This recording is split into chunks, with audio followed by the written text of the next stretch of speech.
High students, আমি Dipanwita madam. আজকে শুরু করব সমুদ্র তরঙ্গ। সমুদ্র তরঙ্গের কাজের ফলে সৃষ্ট ভূমিরূপ অর্থাৎ উপকূল অঞ্চলের ভূমিরূপ। দেখো, ক্লাস 12 সেমিস্টার 4 তোমাদের জন্য আমার ম্যাক্সিমাম ক্লাস এখন যাচ্ছে।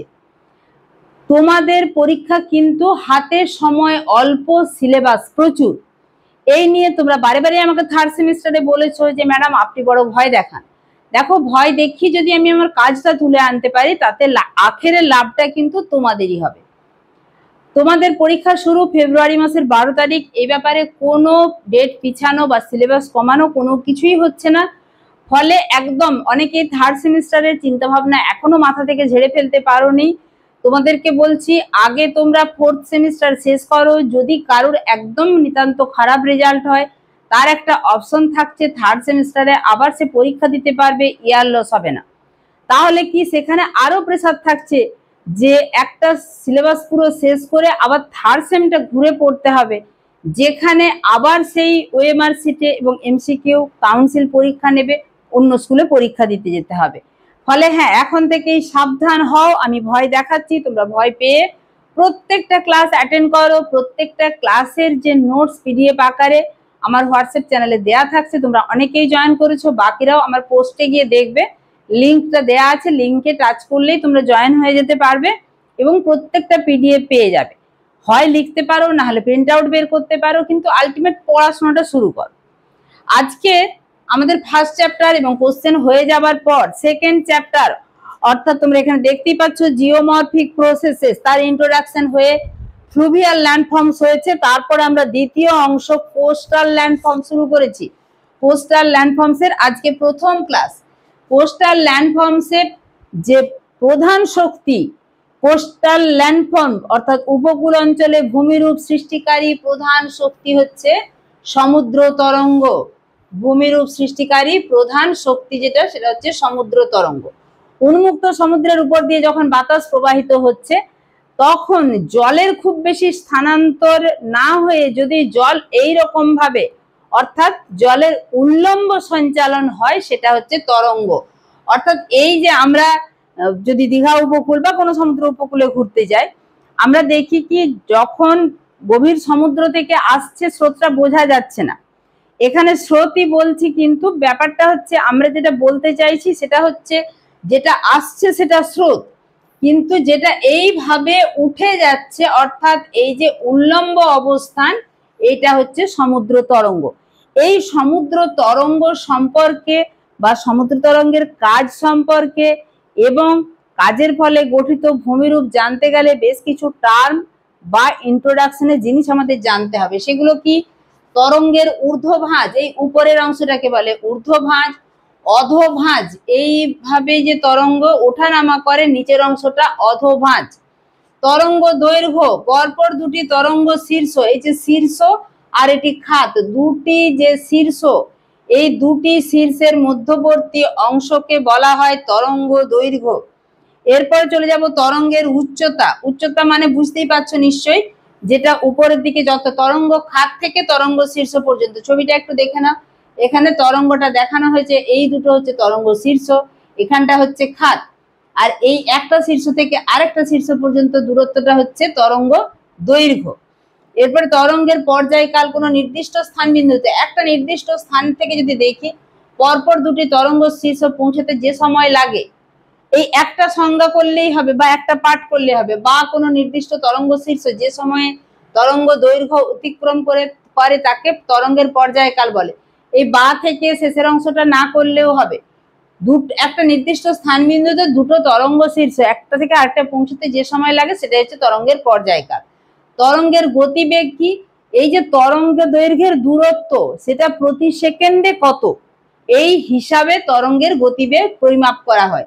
কোন তরঙ্গ পর্যায়কালে নির্দিষ্ট তরঙ্গ যে দূরত্ব অতিক্রম করে, তরঙ্গ পর্যায়কাল মানে একটা তরঙ্গ থেকে আরেকটা একটা শীর্ষ থেকে আরেকটা শীর্ষ হতে পারে, বা একটা খাত থেকে আরেকটা খাত হতে পারে, প্রতি সেকেন্ডে কতটা দূরত্ব, এটাই হচ্ছে তরঙ্গের গতিবেগ। ভেজ, তরঙ্গ সৃষ্টির জন্য যে বাতাস বাধাহীন ভাবে প্রবাহিত হয়ে আসে সেই উন্মুক্ত সমুদ্রকে বলছে কি? ফেজ।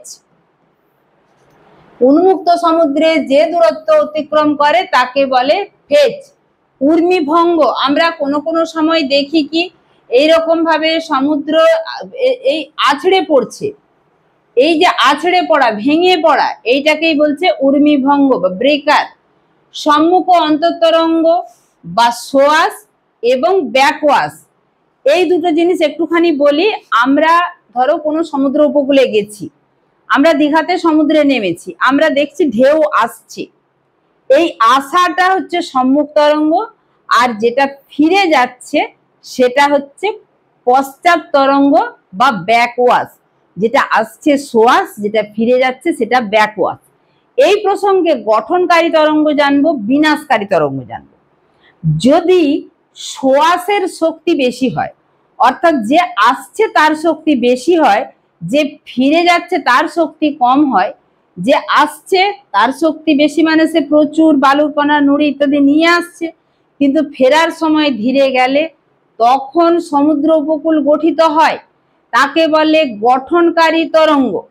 আবার সোয়াস অপেক্ষা যেটা আসছে সেটা অপেক্ষা ব্যাকওয়াশের শক্তি যদি বেশি হয়, ব্যাকওয়াশের শক্তি বেশি মানে সে বেশি করে নিয়ে চলে যাবে গভীর সমুদ্রের দিকে, তখন উপকূল ভাগ ক্ষয়প্রাপ্ত হবে, তাকে বলবে বিনাশকারী তরঙ্গ।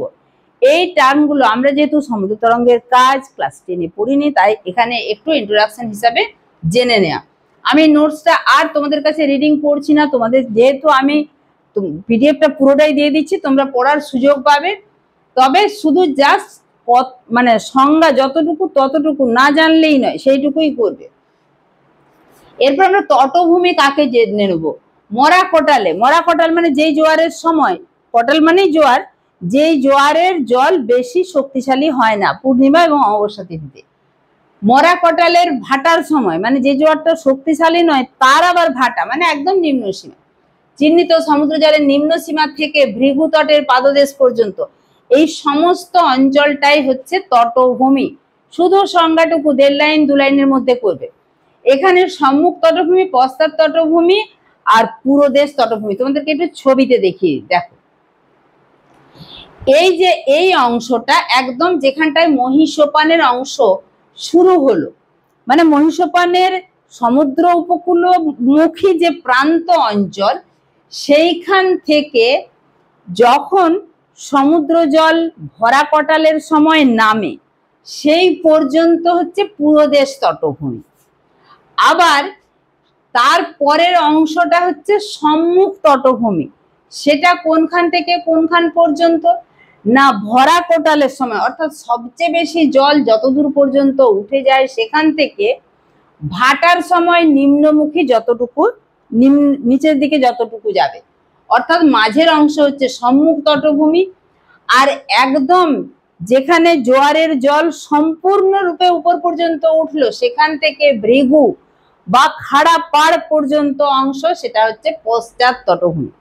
তাহলে এইটুকু তোমরা বুঝতে পারছো, একদম পিছনের অংশ পশ্চাৎ তটভূমি, মাঝের অংশটা সম্মুখ তটভূমি। আর আমরা কি বলি যে ধরো কোনো লড়াইয়ের বা কোনো কিছু বোঝাতে আমরা বলি না যে তিনি পুরো ভাগে রয়েছেন, বা কোনো একটা দাবি আন্দোলন বা কোনো লড়াই, কোনো সংস্কার আন্দোলন, যে পুরো ভাগে তিনি রয়েছেন। পুরো ভাগ মানে কিন্তু সামনেরও আরো সামনে, এইটি হচ্ছে পুরোদেশ তটভূমি। এই কথাটি হিসাবে তোমরা পুরোদেশ কোনখানটি মনে রাখবে, যে পুরো ভাগে যে তটভূমি অর্থাৎ একদম সামনের দিকে সে হচ্ছে পুরোদেশ, তারপরে সম্মুখ, তারপরে পশ্চাৎ তটভূমি।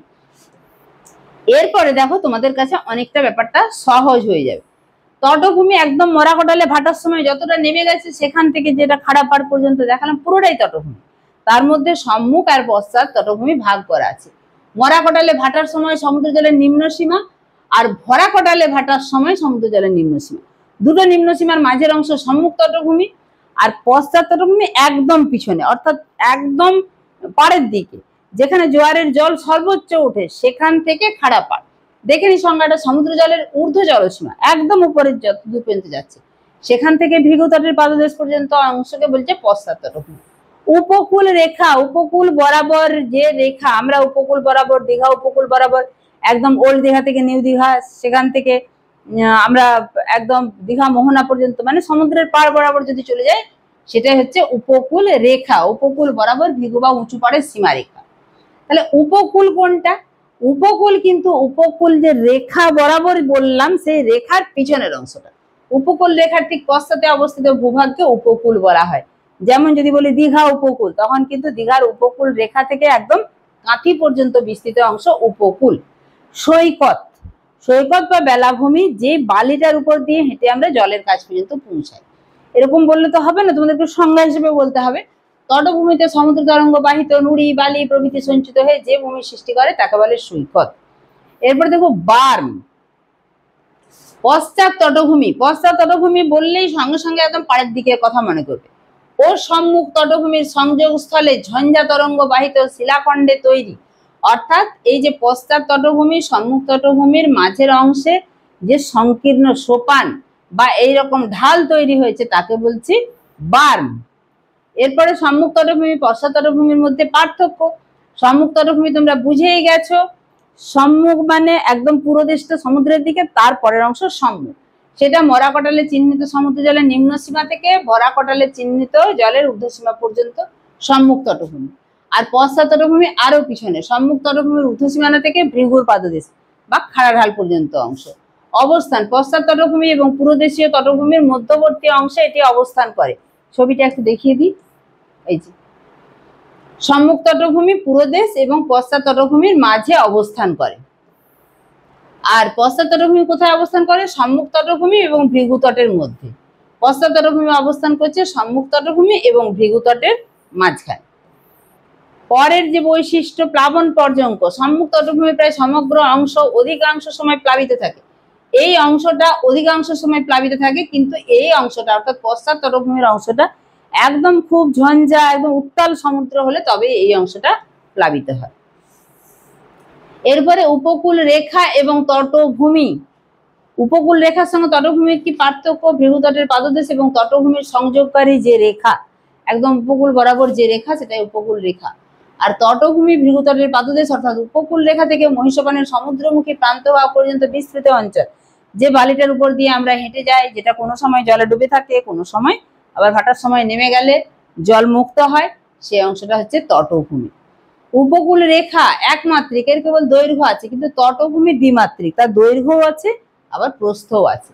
এর উপকূল রেখার বিভিন্ন ভাগ আছে বা উপকূলের ভাগ উত্থিত উপকূল, নিমজ্জিত উপকূল, যৌগিক উপকূল, নিরপেক্ষ উপকূল। এই উপকূলগুলোর উপকূল রেখাও আলাদা আলাদা হবে।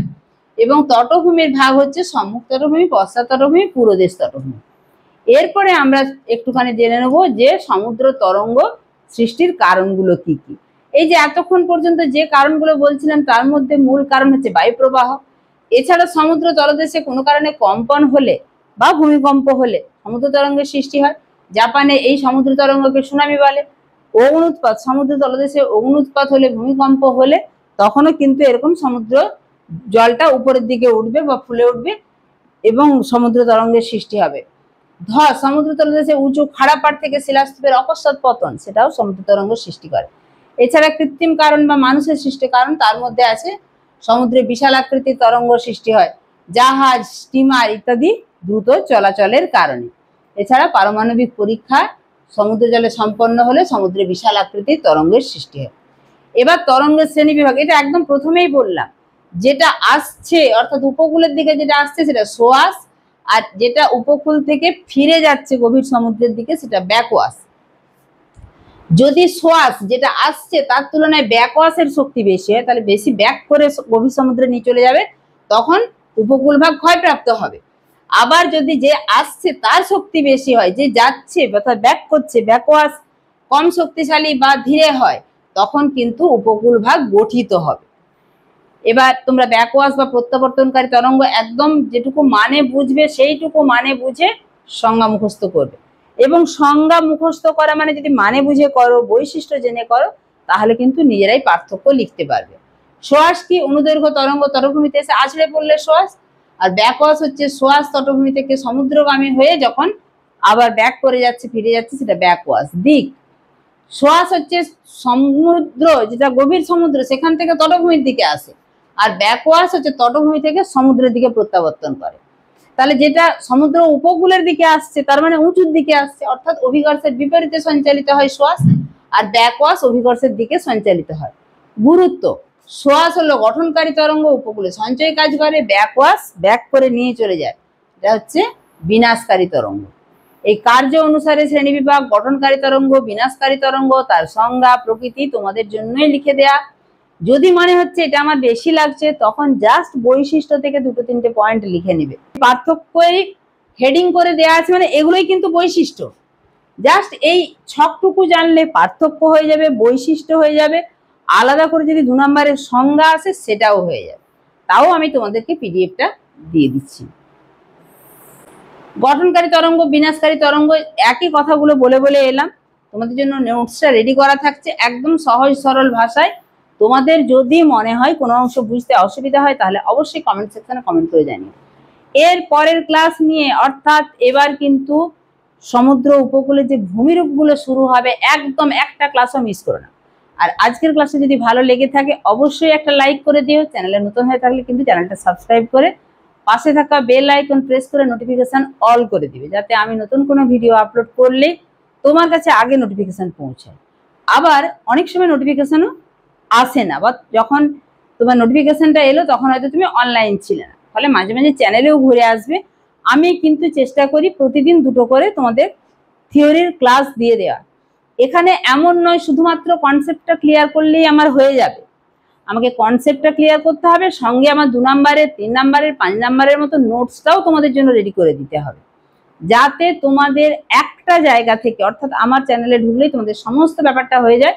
তার জন্য কিন্তু এই টোটাল ব্যবস্থাপনা। তাই অবশ্যই অবশ্যই যদি নিচে হাই পয়েন্টটা দেখায় হাই পয়েন্টটাও যোগ করে দিও।